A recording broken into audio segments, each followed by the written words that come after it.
A sharp knock echoed through the dimly lit parking garage, followed by the shuffle of hurried footsteps. Officer Greg Walters tightened his grip on the flashlight, its beam slicing through the darkness. His heartbeat drummed in his ears, adrenaline pumping as he scanned the rows of parked cars. A lone figure moved in the shadows, someone who didn't belong here. "Hey! Stop right there!" Walters barked, his voice bouncing off the concrete walls. The woman froze, her face partially hidden in the flickering overhead light. She was dressed sharply, a fitted blazer over a crisp white blouse, slacks tailored to perfection. A leather bag was slung over one shoulder, her polished heels clicking as she turned toward him. Something about her stance, calm, unbothered, rubbed him the wrong way. I said, "Stop." He stepped closer, his other hand hovering over the grip of his holstered weapon. The woman lifted an eyebrow, unimpressed. "And you are?" Walters scoffed. The audacity. A woman like her, in a place like this. Suspicious. He didn't care how well dressed she was. Something was off. "Got a reason to be here?" he demanded. "I do," she replied smoothly. "And you." He clenched his jaw. "This is a restricted area. You shouldn't be here." Her lips curled into something that wasn't quite a smile. "Neither should you." His patience snapped. She wasn't answering his questions. She wasn't nervous, wasn't scared. Most people, when confronted by a cop, showed some sign of compliance. Not her. His instinct screamed at him. Something about this woman felt off. "Turn around, hands behind your back," he ordered, reaching for his cuffs. Her expression remained unreadable. "Under what charge?" "Suspicion of trespassing." A long pause. She exhaled, slow and measured. "You don't want to do this." Walters stiffened. "Oh, I think I do." Before she could respond, he grabbed her arm, yanking it behind her back. But in an instant, the energy shifted. A sharp, calculated movement. She twisted free, spun, and locked eyes with him. "Officer Walters," she said coolly, "do you have any idea who I am?" Something in her tone sent a chill down his spine. He faltered, but only for a second. "Don't care," he muttered, reaching for his radio. "Backup requested. Suspect resisting. That won't be necessary." The calm authority in her voice made him hesitate. Then, she reached into her pocket. Not in a frantic way. Not like someone trying to hide something, but with the careful, deliberate confidence of someone who knew exactly what they were doing. She pulled out a badge, flipped it open. The words glared back at him like a slap to the face. "Internal Affairs, Director Janelle Carter." Walter's stomach dropped.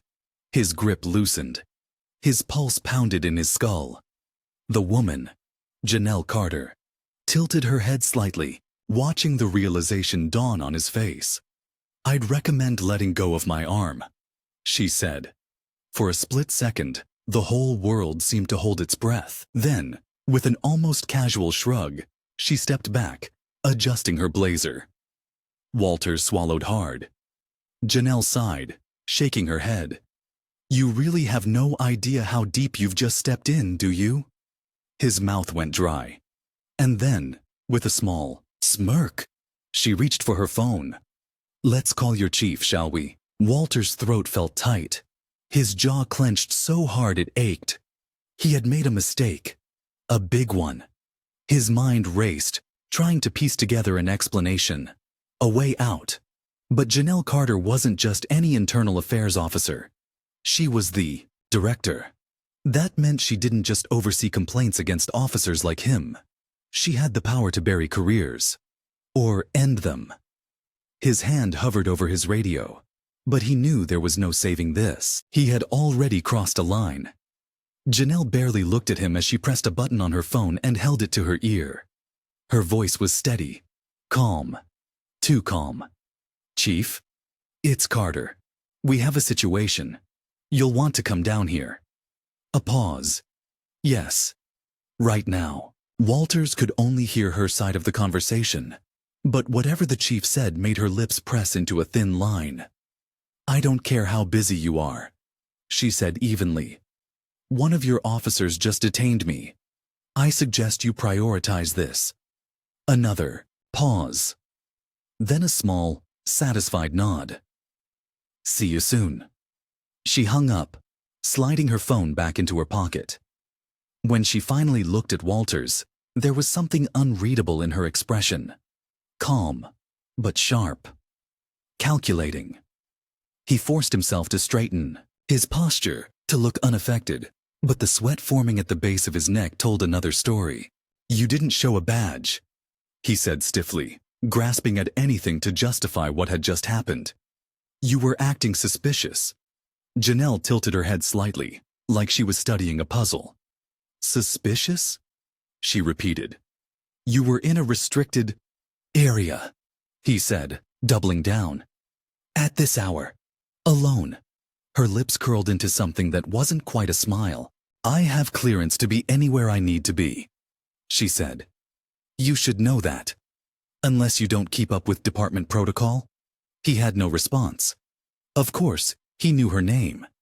He had heard it before, muttered in precinct halls, grumbled, under the breath of officers who didn't like being watched. But he had never met her in person, never expected to find her here of all places. Janelle adjusted the strap of her bag, her movements deliberate.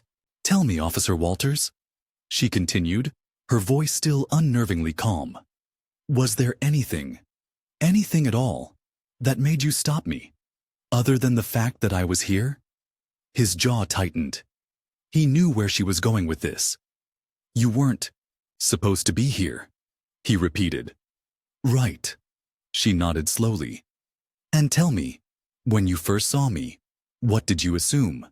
"I assumed you didn't belong," he said before he could stop himself. Janelle blinked, her expression blank. Then she let out a quiet breath, shaking her head.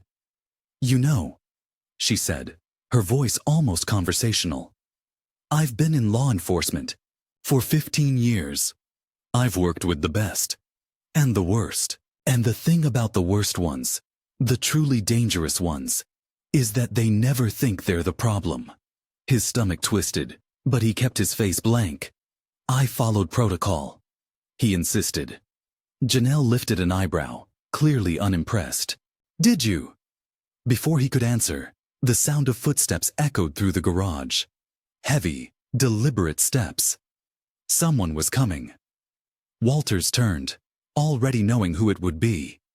Chief Daniel Hayes stepped into the dim light, his expression unreadable. He was a man in his 50s, built like he had spent his life in the field before being forced behind a desk. His salt and pepper hair was cropped short, his uniform crisp. His gaze flicked between Walters and Janelle, then landed on Walters with a weight that made his chest tighten. "What the hell happened here?" the chief asked, his voice low but firm. Janelle didn't look away from Walters as she answered. "Your officer detained me. Without cause." The silence that followed was thick. Hayes exhaled slowly, rubbing a hand over his jaw. "Tell me this isn't what it sounds like." Walters swallowed hard. She was in a restricted area. She didn't identify herself. Janelle let out a quiet laugh, the kind without any humor. "Oh, I identified myself plenty," she said. "Right after he grabbed me." Hayes's expression darkened as he turned fully to Walters. "Is that true?" Walters hesitated. "Too long." The chief's jaw tensed. "Jesus, Walters," he muttered under his breath. Then, more firmly, "Step back. Now." Walters let out a slow breath, taking a single step away from Janelle. He still felt the heat of her stare. "Director Carter," Hayes said carefully, turning to her. "I sincerely hope this is a misunderstanding." Janelle smiled, but it didn't reach her eyes. "Do you?" she asked. Hayes hesitated. "I'll handle it." "You will," she agreed. "But this isn't going away. We need to talk. In private." Hayes gave a curt nod. "Let's take this upstairs." Janelle turned without another word. her heels clicking against the concrete as she walked, past Walters without so much as a glance. Walters stood frozen as she and the chief disappeared into the elevator. His pulse was still pounding in his ears, because he knew this wasn't over. The elevator doors slid shut, leaving Walters standing, alone in the dimly lit garage. His mind raced with everything that had just happened. His heart pounded in his chest, but he forced himself to take a deep breath. Maybe the chief would smooth this over. Maybe it wouldn't be as bad as it seemed. But deep down, he knew better. Upstairs, Janelle walked ahead of Chief Hayes, her heels clicking steadily against the tile floor of the precinct's top floor. The entire floor was quieter than the chaos of the main station below, reserved for high-ranking officers and administrative personnel. But tonight, the silence felt heavier. Janelle knew Hayes well enough to predict his next move. He would try to manage this, try to contain the damage before it spiraled out of control. But what he didn't seem to realize yet was that it was already out of control. He gestured toward his office door, and Janelle stepped inside without hesitation. The walls were lined with framed commendations and awards, a reminder of how long Hayes had been playing this game. He shut the door behind them, then turned to face her, his expression hard to read. "Let's be clear," she said before he could speak. "This isn't just some misunderstanding that we can sweep under the rug." Hayes exhaled through his nose, rubbing the bridge of it as if trying to will away the headache forming. "Janelle, no," she cut in. "That officer grabbed me without cause, without a badge check, without a reason other than the fact that I, a black woman, was standing in a parking garage in a place where he thought I didn't belong." Hayes was quiet for a long moment. He wasn't a bad man. He had spent decades trying to hold this department together, balancing pressure from politicians, the public, and his own officers. But sometimes, that meant choosing silence over action. Janelle wasn't going to let that happen tonight.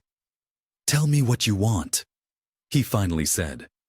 "I want accountability," she said without hesitation. "I want to know if this is the first time he's done this, or just the first time with someone he couldn't intimidate." Hayes sighed, leaning against his desk. "You know what you're asking me to do? An investigation into an officer like Walters? It's going to blow up. The union will fight it. The department will take a hit. The media will—" Janelle let out a sharp laugh. "Oh, now you're worried about the department's reputation? That's not what I meant," Hayes said, his tone measured. She folded her arms, waiting. He exhaled again, then finally said, "Look, I'll put him on desk duty while we review his history, but I need to handle this quietly." Janelle's expression didn't change. "Quiet doesn't solve problems, Chief. It buries them." Hayes opened his mouth as if to argue, but before he could, there was a knock at the door. A young officer poked his head in. "Sir, there's someone here to see you." "Now?" Hayes frowned. "Yeah, it's a woman. Says she wants to file a complaint against an officer. A Walter something." Janelle's spine straightened. She and Hayes exchanged a look.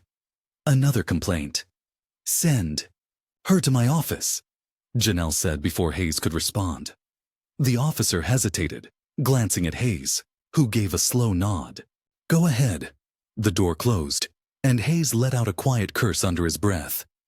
Janelle's expression didn't soften. "Looks like I'm not the only one with concerns about Walters." Downstairs, Walters sat at his desk, staring blankly at his screen. He could feel the eyes of his fellow officers on him. They had heard. News traveled fast in a place like this. His phone buzzed, and he glanced down. A message from a number he didn't recognize. "Watch your back. IA is coming for you." His stomach twisted. This wasn't over. Not even close. Walter sat frozen, staring at the message on his phone. His mouth went dry. "Watch your back. IA is coming for you." His hands clenched into fists as he glanced around the precinct. No one was looking at him directly, but he could feel it. The shift in the air, The subtle side glances. The whispered conversations just out of earshot. His name was already making the rounds. And now, with internal affairs digging into him, it was only a matter of time before everything unraveled. He couldn't let that happen. With a deep breath, he forced himself to stand. He needed to know exactly what was being said about him. More importantly, he needed to find out who had just walked into Janelle's office and what kind of complaint they were making. Janelle, meanwhile, sat across from the woman who had just come forward. The young woman, barely in her 20s, looked nervous, her hands twisting together in her lap. Janelle had seen that look before. Fear, uncertainty, but beneath it all, the determination to speak up. "Take your time," Janelle said gently. "Just tell me what happened." The woman swallowed hard. "It was a couple weeks ago. I was driving home from work, and I got pulled over. I didn't think I was speeding, but the officer, Walters, I think his name was, said I had a broken taillight." Janelle's face remained neutral, but she took notes. "Did you?" "No," the woman said quickly, shaking her head. "I had just had my car serviced the week before. Everything was fine. But he kept asking me questions. Where I was coming from, where I lived, if I had been drinking. It didn't feel right. And when I tried to reach for my phone to text my sister, he told me to keep my hands where he could see them. He made me get out of the car, patted me down, and kept me standing there for almost half an hour before letting me go without a ticket." Janelle's grip tightened on her pen. She had expected Walters to have a history, but hearing it firsthand? That was something else. "Did he ever give you a reason for stopping you?" The woman hesitated. "No, just the taillight. But when I checked, later, it was working fine." Janelle nodded. "And you're sure it was Officer Walters?" She nodded. "Yeah, I remember his name on the badge." Janelle leaned back slightly, exhaling. This was bigger than just what had happened in that parking garage. Walters had a pattern. And if there was one complaint, there were probably more. Outside, Walters moved carefully through the precinct, trying to pick up snippets of conversation. Every officer he passed seemed to hush just a little too quickly. That was never a good sign. As he made his way toward the records department, he spotted another officer typing furiously at his desk. Walters recognized him. Officer Reynolds, one of the rookies. "Reynolds," he called, keeping his voice casual. "Got a second?" Reynolds hesitated before turning. "Yeah?" Walters leaned in, slightly. "What's going on? People acting weird." Reynolds shifted uncomfortably. I don't know, man. Just people talking." "Talking about what?" Walters pressed. Reynolds scratched the back of his head. "Look, I don't want to get in the middle of anything, but word is, IA is going through complaints. And, your name keeps coming up." Walters felt his pulse spike. "That so?" Reynolds hesitated again, then nodded. "Yeah, and not just the new stuff. They're looking back at old reports too, ones that got buried." Walter's jaw tightened. He had to act fast. Inside her office, Janelle was already drafting the next steps.